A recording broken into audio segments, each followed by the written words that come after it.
స్వీయ లోపములు ఎరుగుటయే విద్యలోకెల్లా గొప్ప విద్య.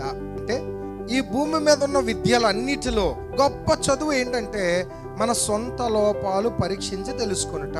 ఒక బిజినెస్ స్టార్ట్ చేసిన వారు ఖచ్చితంగా 1 సంవత్సర కాలము గడిచిన తర్వాత ఒక చిట్టా రాసుకుంటారు. దాన్ని ఇంగ్లీష్లో ఇన్వెంటరీ అంటే మన యొక్క వ్యాపారం ఎంతవరకు నడిచింది, ఎంత పెట్టుబడి పెట్టాం, దానికి లాభం ఎంత వచ్చింది, నష్టం ఎంత వచ్చింది, నా స్థితి ఏంటి అని పరిశీలన చేసుకొని దాన్ని ఇంగ్లీష్లో ఇన్వెంటరీ అంటారు. అదే మరి మన జీవితంలో అలాంటి ఇన్వెంటరీ కాగితం ఉందా? నా స్థితి ఏంటి, నా మనస్తత్వం ఏంటి, నేను ఈ రోజు ఏ స్థితిలో ఉన్నాను, అసలు వాక్యంలో ఏ స్థితిలో ఉండాలని దేవుడు ఆశపడ్డారు, కానీ నేను ఏ స్థితిలో ఉన్నానని ఇలాంటి స్వీయ పరీక్ష మనకు మనం పరీక్షించుకునే విధానము అలవాటు చేసుకోవడం చాలా ప్రాముఖ్యం.